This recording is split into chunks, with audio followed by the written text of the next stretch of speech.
Hello students, मेरा नाम अंशुल। स्वागत है आपका मेरे यूट्यूब चैनल इनक्रेडिबल स्टडीज में। और आज हम लेके आए हैं क्लास 10th का फिजिक्स का फर्स्ट चैप्टर, जिसका नाम है लाइट रिफ्लेक्शन एंड रिफ्रैक्शन। बच्चों को समझने में बहुत हार्ड लगता है, लेकिन है इतना हार्ड है नहीं चैप्टर, बहुत इजी चैप्टर है। ठीक है, तो लगा लो अपनी हेडिंग आज की, लाइट रिफ्लेक्शन एंड रिफ्रैक्शन। तो सबसे पहले समझ लेंगे रिफ्लेक्शन क्या हुआ। ठीक है, reflection reflection is nothing bouncing back of light from a shiny surface. बस यही है रिफ्लेक्शन ऑफ लाइट, यानी एक पर्टिकुलर सरफेस से जो कि शाइनी चमकदार होनी चाहिए, उसके ऊपर लाइट टकरा के अगर वापस आ रही है, उसे हम क्या बोल देंगे? रिफ्लेक्शन। इजी। तो bouncing back of light, bouncing back of light from A shiny surface. बस यही है बाउंसिंग बैक ऑफ लाइट। अब काम क्या है रिफ्लेक्शन का? It enables us to see objects। बस इसकी मदद से हम क्या देख पा रहे? ऑब्जेक्ट देख पा रहे। तो एक बार देख लेंगे। समझो ये हमारे पास एक मिरर है। मिरर ही सबसे शाइनी हमारे घर में, बहुत आसानी तरीके से इसे समझ लेंगे। इस पे कोई लाइट आके टकराई, और क्योंकि ये शाइनी है, पीछे की तरफ इसमें पॉलिश है, तो एक लाइट आएगी, टकराएगी और चली जाएगी। ठीक है, वो गलत हो गया यहाँ से। अब ठीक, तो लाइट आई, टकराई और चली गई, तो इसे बोलते हैं हम reflection.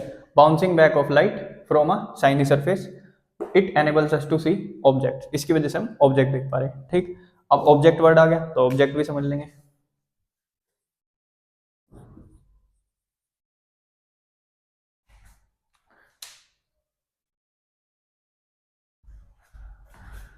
Anything which emit light is known as object। ठीक है, कोई भी चीज आपके आसपास इधर उधर नजर घुमा के देख लो जो लाइट एमिट कर रही हो। अभी आप बैठे हुए पढ़ रहे होगे तो आपके आसपास ट्यूब लाइट्स होंगी, तो वहां से लाइट आ रही है। कोई मोमबत्ती जला रहा होगा, उसमें से लाइट आ रही होगी। आपके फोन में से लाइट आ रही। तो कोई भी चीज जिसके अंदर से क्या आ रही, लाइट आ रही, वो क्या होगा? आपका ऑब्जेक्ट होगा। ठीक है, अब on the basis of light दो टाइप के ऑब्जेक्ट होंगे, बचपन से पढ़ते आ रहे हैं। Types of object. Number one, luminous. Luminous object वो होंगे जो खुद की लाइट रखते हैं, यानी जिसके अंदर से खुद लाइट निकलती है। The objects which have their own light. Example सोच लो, बता दो। अभी बताए इतने सारे। सबसे बढ़िया सन, दूसरा स्टार, तीसरा सन भी एक स्टार ही है वैसे, तीसरा बल्ब, ठीक है, चौथा candle.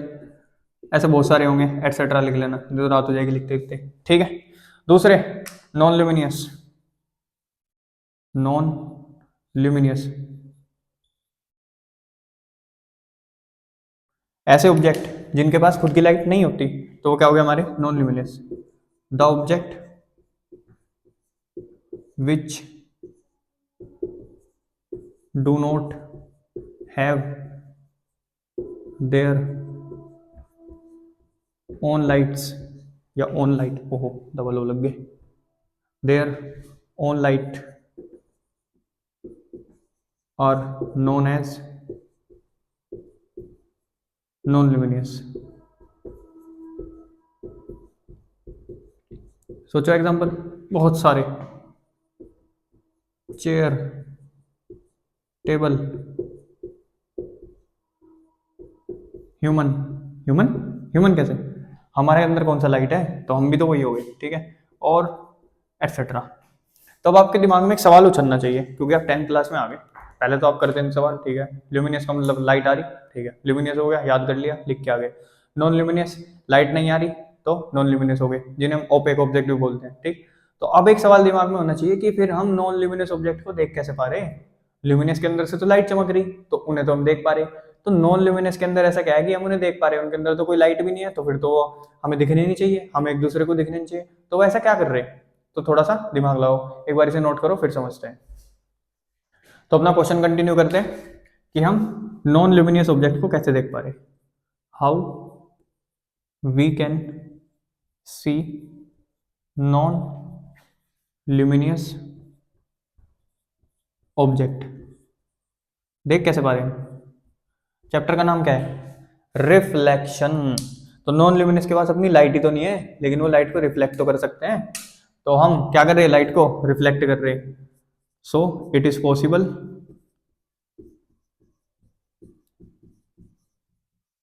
Due to reflection of light. कैसे? देखो, बना लो एक आंख, ओहो बना ली, ये हमारे ऑब्जेक्ट का बनाओ, यहाँ बना लो। ये हमारे पास एक बॉल है, ठीक है, ये हमारा सूर्य देवता, इससे लाइट पड़ी इसके ऊपर और रिफ्लेक्ट होकर कहाँ गई? हमारी आंख में। बस हमने देख लिया। तो हम भी यही काम कर रहे हैं, हमारे ऊपर लाइट पड़ रही, रिफ्लेक्ट हो रही, दूसरे इंसान की आंखों में जा रही, वो मैं देख पा रहा। तो नॉन ल्यूमिनियस ऑब्जेक्ट किसकी वजह से दिखा पा देख मतलब नॉन ल्यूमिनियस ऑब्जेक्ट हम कैसे देख पा रहे? Due to reflection of light. ठीक है, लिख लिया होगा आपने। नेक्स्ट हेडिंग लगाओ, laws of reflection. Laws of reflection.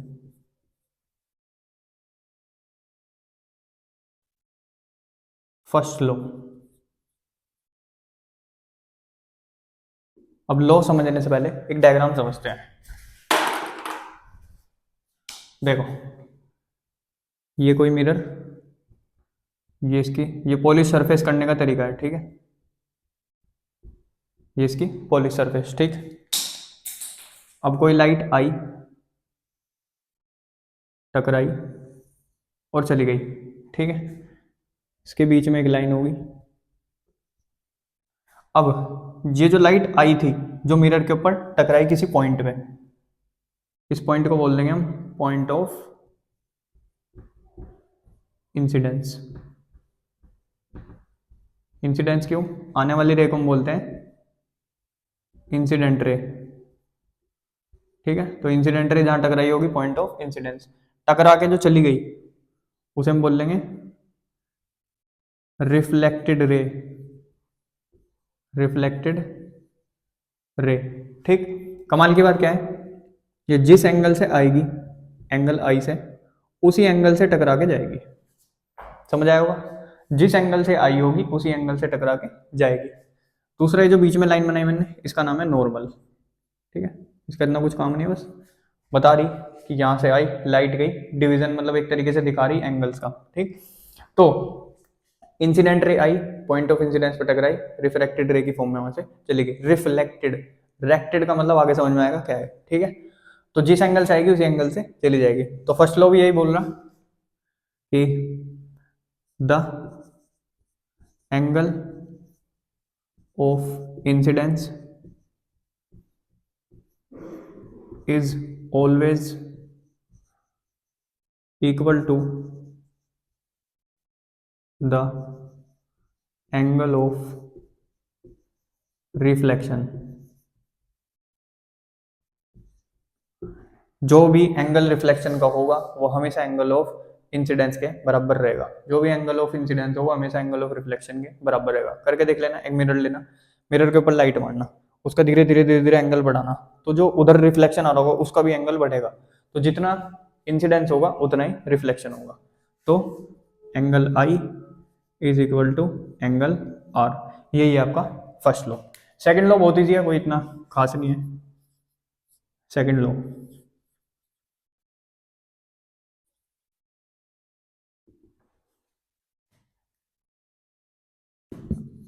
Incident ray, reflected रे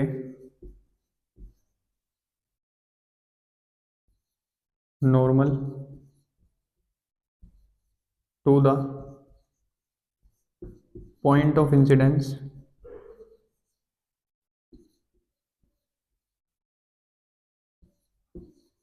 all lie in the same plane. Incident ray, reflected रे, नॉर्मल रे जो भी होंगी सब की सब वो सब क्या रहेंगी, एक ही प्लेन में रहेगी, दूसरे प्लेन में नहीं जाएगी। यानी अगर एक्स में है तो एक्स में, वाई में तो वाई में, जेड में तो जेड में। ठीक, तो ये दो लॉ हैं आपके, लॉ ऑफ रिफ्लेक्शन। बहुत इजी लॉ है, कोई इतना इसमें कुछ है नहीं, तो आप एक बार इसे नोट कर लो। नेक्स्ट हेडिंग लगाओ, image.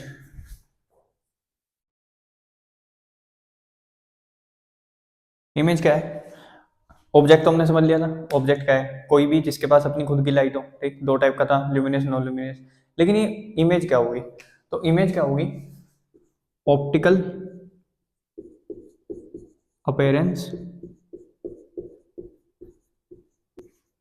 formed after reflection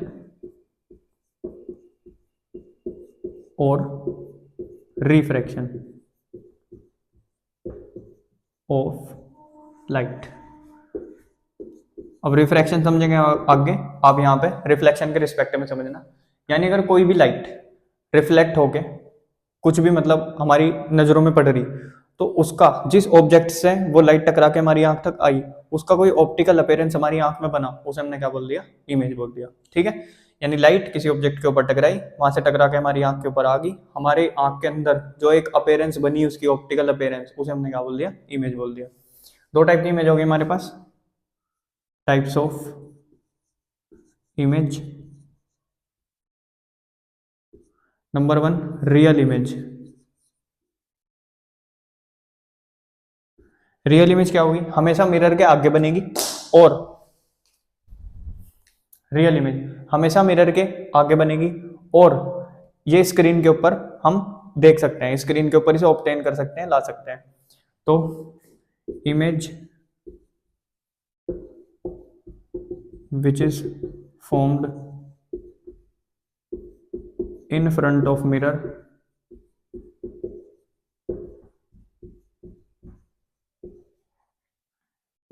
and can be obtained on screen। दूसरी बात, जो रियल इमेज होगी वो हमेशा इन्वर्टेड होगी। इन्वर्टेड मतलब हमेशा उल्टी दिखेगी। ठीक है, तो real image is always inverted.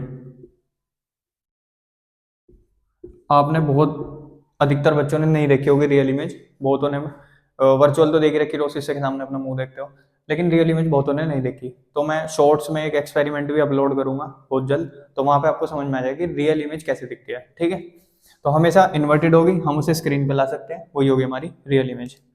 दूसरा है virtual image.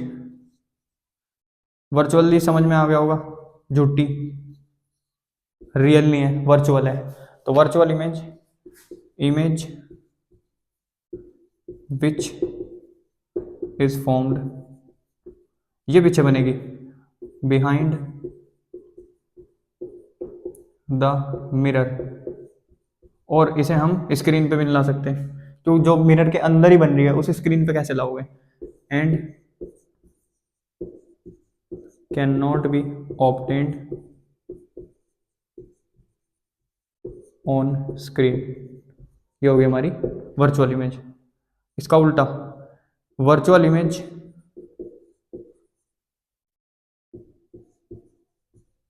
Is always erect, हमेशा सीधी होगी। ठीक है, समझ आ गया होगा, बहुत इजी है, कुछ इसमें इतनी बड़ी चीज नहीं है, तो आप एक बार इसे नोट कर लो। तो आज के लिए इतना ही, मिलते हैं नेक्स्ट लेक्चर में, जिसके अंदर हम पढ़ने वाले हैं types of mirrors, concave mirror, convex mirror, plane mirror, तीनों का देखेंगे। और जो हमारे कॉनकेव मिरर, कॉन्वेक्स मिरर के जो आगे केसेस आने वाले हैं, उनके लिए हम कुछ रूल्स पढ़ेंगे। ठीक है, तो होप करता हूँ आपको समझ में आया होगा लेक्चर। तब तक के लिए बाय बाय।